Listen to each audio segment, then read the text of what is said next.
안녕하십니까 베테랑스 학부모님 여러분. 저는 토니권입니다. 이번 2021 베테랑스의 여름방학 특강 SAT 설명회 지금부터 시작하겠습니다. 이번 설명회 총 2부로 구성을 했고요. 1부에서는 첫 번째 SAT를 둘러싼 여러 가지 변화의 상황들 요약해서 말씀을 드리겠습니다. 그리고 두 번째로는 학생들이 가장 어려워하는 히스토리 지문의 공략법에 대해서 설명을 드릴 거고요. 2부의 첫 번째 순서에서는 지문을 어떻게 하면 빠르게 읽을 수 있을지 fast reading에 대한 얘기, 그리고 마지막으로 이번 여름방학 특강의 SAT 커리큘럼에 대해서 소개를 해드리겠습니다. 시작해 볼게요. 팬데믹 시대입니다. SAT도 패닉에 빠졌습니다. 시험 주관사인 컬리지보드가 지난 1월 19일 발표한 내용입니다. 크게 세 가지로 요약을 할 수 있겠어요. 첫 번째, 서브젝트 테스트 폐지된다. 그리고 에세이 과목 폐지된다. 그리고 조만간 SAT 시험이 온라인으로 전환될 것이다. 여기까지가 컬리지보드가 공식적으로 발표한 내용이에요. 그리고 추후 4월 중에 다시 한번 구체적인 발표가 있을 거라는 얘기를 했습니다. 나온 사항은 여기까지인데 거기에 대해서 앞으로 어떤 식으로 변화가 될 것인지 제가 제 인사이트를 넣어서 설명을 좀 드릴게요. 우선 첫 번째로 기존 SAT 시험의 난이도는 높아질 수밖에 없습니다. 입학 사정을 위한 평가의 요소들이 줄어들었어요. 그렇기 때문에 기존에 남아있는 시험의 난이도는 변별력을 높이기 위해서 높아질 수밖에 없겠고요. 그리고 단순히 난이도가 높아지는 게 중요한 게 아니라 기존의 리딩과 라이팅 시험에서의 새로운 유형의 문제가 출제될 가능성이 매우 높다라는 거, 이거 되게 중요한 사실이고요. 그리고 세 번째로 모두들 보통 내년 정도부터 시행이 될 거라고 지금 업계에서는 예상을 하고 있습니다. 저는 생각이 좀 다릅니다. 2021 올해 하반기부터 온라인 SAT가 시행될 것이다 라고 이 자리에서 좀 말씀을 드릴게요. 그 이유는 우선 정황적인 요인상으로 봤을 때 컬리지보드의 이런 매출의 압박들, 이런 것들이 분명히 작용을 할 것이고요. 제가 개인적으로 미국 현지에서 입수한 정보들을 종합해 봤을 때 저는 올해 하반기부터는 온라인 시험이 도입되지 않을까라고 예측을 해봅니다. 1월 19일 날 컬리지보드가 발표한 그 다음날 뉴욕타임즈에서 이런 기사가 실렸습니다. 컬리지보드의 언론 담당 헤드가 공식적으로 뉴욕타임즈와 인터뷰를 한 내용이에요. This version이 would be offered only in proctor test centers. 무슨 얘기냐면 온라인 시험이 시행되더라도 집에서 보는 홈 테스트 형태가 아니라 컬리지보드가 관장하는 지정된 테스트 센터에서 모여서 보는 방식이 될 것이다. 이건 전 세계가 동일하게 되겠습니다. 그래서 오늘 이 자리에서 학부모님들 참고를 하시라고 제가 직접 화면을 한번 디자인을 해봤어요. 그래서 우리 아이들이 온라인 SAT 시험을 보게 되면 이런 화면으로 보게 될 것이다. 왼쪽에 보시면 리딩이에요. 리딩 패시지가 이렇게 스크롤해서 볼 수 있게 나오고요. 그 옆에 오른쪽에 그 리딩 지문에 속한 1번부터 11번까지 11문제가 차례대로 뜨게 됩니다. 그러면 학생들이 이제 클릭을 해서 풀게 되는 거죠. 라이딩 역시 마찬가지입니다. 왼쪽에 라이딩 지문이 뜨게 되겠고요. 그리고 역시 한 지문에 속한 11문제가 스크롤해서 이런 식으로 클릭해서 풀 수 있게 이렇게 화면이 구성이 될 겁니다. 참고하시고요. 그리고 이제 가장 중요한 얘기입니다. 에세이 과목의 폐지인데요. 보통 이 사실을 받아들이실 때 에세이 과목 하나 줄었으니까 우리 아이들의 부담도 줄 것이고 좋겠다라고 생각하시기 쉬울 것 같아요. 그런데 문제는 그렇게 간단하지가 않습니다.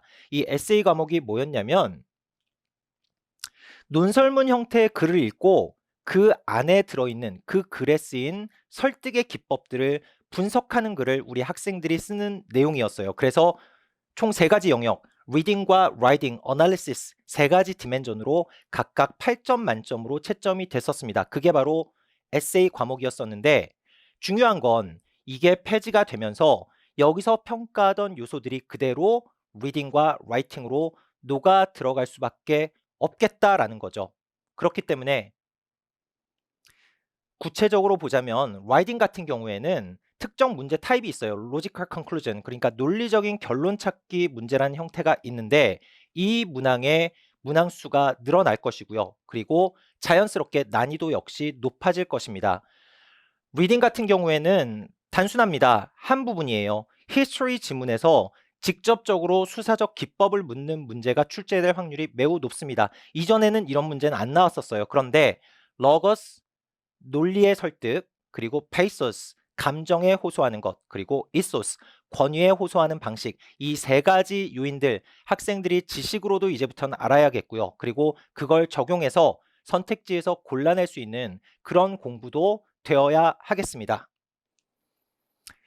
자, 지금까지 온라인 SAT 시험의 도입, 그리고 에세이 과목의 폐지에 대해서 그게 어떤 의미를 갖는지, 앞으로 변화될 방향은 어떤 건지 말씀을 드렸어요. 우선 첫 번째로 온라인 시험이 시행이 되면 홈테스트 방식이 아니라 테스트센터에서 보는 방식이 될 것이다. 그리고 에세이 과목이 폐지됐다라는 것은 에세이에서 평가하던 요소들을 그대로 리딩과 라이팅에서 평가를 할 수밖에 없다. 그래서 난이도는 높아질 수밖에 없을 것이고, 그리고 새로운 유형의 문제들, 라이딩 같은 경우에는 결론 찾기의 문제, 그리고 또 한 가지 리딩 같은 경우에는 히스토리 지문에서 수사적 기법을 직접적으로 묻는 문제가 출제가 될 수 있다라고 말씀을 드렸습니다. 자연스럽게 연결시킬게요. 히스토리 패시지예요. 자, 여기 계신 학부모님들, 저희 베테랑스뿐만이 아니라 다른 모든 SAT 학원들 많이 보내보셨을 거예요.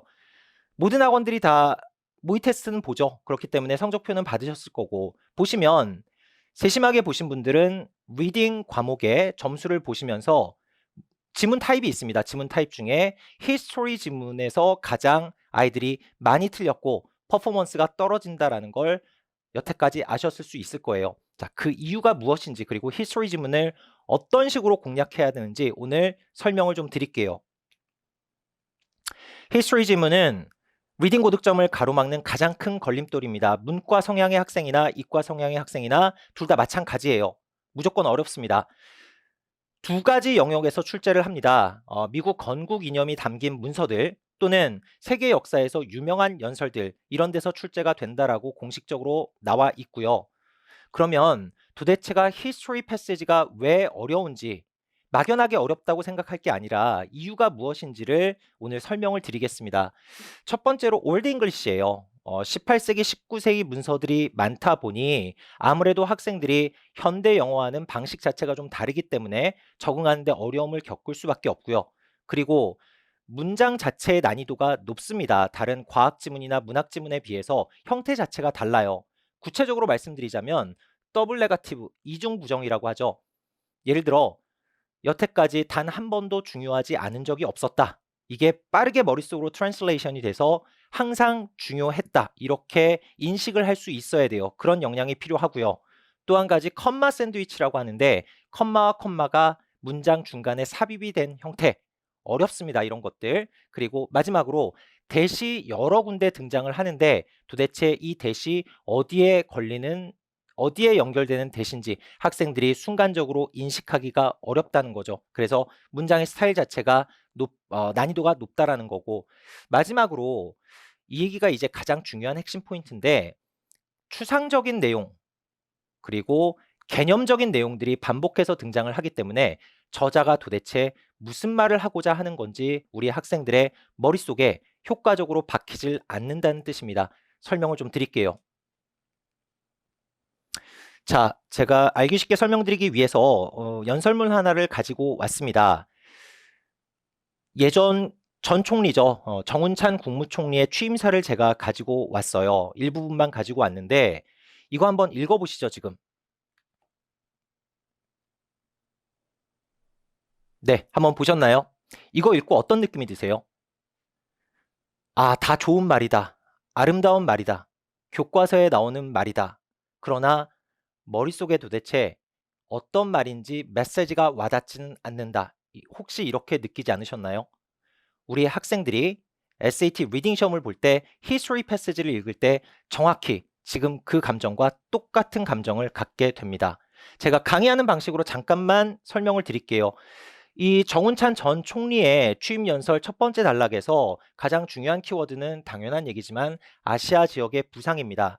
거기에서 파생되는 게 플러스 요인이 있고 마이너스 요인이 있는데 플러스 요인은 도약의 계기가 될 수 있는 거고 마이너스 요인은 거센 도전이 될 수도 있다. 그래서 세부적으로 밑으로 내려가서 플러스에 매칭이 되는 거는 변화를 주도하는 것, 그리고 마이너스에 매칭이 되는 건 변화의 파도에 휩쓸리는 것. 이런 방식으로 평소 꼼꼼하게 단어의 개념들, 추상어를 머릿속에 효과적으로 저장하는 방법들, 이런 식으로 우리 학생들이 글을 읽는 연습을 오랜 기간 동안 하지 않으면 사실 히스토리 패시지에서 고득점을 받는다는 게 그렇게 쉬운 일이 아니다라는 걸 좀 말씀을 오늘 드릴게요. 해묵은 논쟁입니다. 이 SIT 학원 업계에서 이제 강사분들마다 학원마다 가르치는 방식들이 다 다른데요. 이 얘기예요. 지식을 테스트하는 시험이 아니니까 배경 지식을 알 필요는 없다. 영어적인 공략을 해야 된다라고 주장하는, 얘기하는 분들 많이 있습니다. 오늘 제가 답을 드릴게요. 그건 잘못된 얘기예요. 지식을 어느 정도는 알고 있어야 됩니다. 대단히 깊이 있게 알 필요는 없지만 어느 정도는 배경 지식을 알고 있어야 돼요. 예를 들어 설명드릴게요. 기미 독립 선언서입니다. 우리 학부모님들도 어렸을 때 학창 시절에 한 번쯤은 경험을 해 보셨죠? 5등은 자해 조선의 독립국인과 조선인의 자주민임을 선언하노라, 뭐 이렇게 시작되는 유명한 기미 독립 선언서입니다.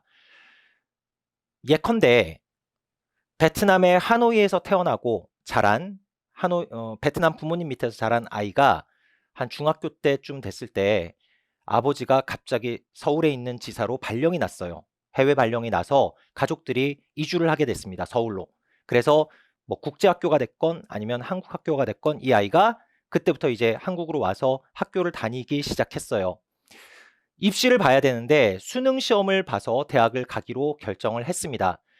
이 아이가 워낙 공부를 잘하는 아이이기 때문에 국어 공부에 빨리 적응을 했어요. 그래서 수능 국어를 준비를 해야 하는데 그럼 이 베트남 학생이 이런 수능 지문을 공략하기 위해서 기미독립선언서 같은 게 나오는 걸 공략해야 되는데 그러기 위해서 국어적인 역량만 가지고 이거를 읽고 풀어낼 수 있는가라고 한번 생각을 해볼 필요가 있다는 거죠.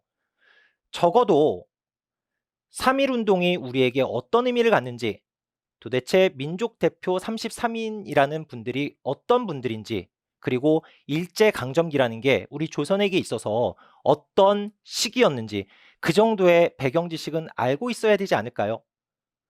그래서 마치 우리 학생들이 전혀 역사적인 배경 지식이 없이 SAT의 히스토리 지문에 고득점을 노리겠다는 건 마치 베트남에서 태어난 아이가 한국으로 이주를 와서 수능 국어 문제를 기미독립선언서를 풀어야 되는데 그저 국어 실력만 가지고 이걸 다 맞히겠다고 얘기하는 것과 똑같다는 거죠. 배경 지식 분명히 알 필요가 있습니다. 그러나 너무 깊이 들어갈 필요는 없어요. 요약된 거 정도만 기본적으로 숙지하고 있으면 된다는 거죠. 좀 이따 말씀을 드릴게요.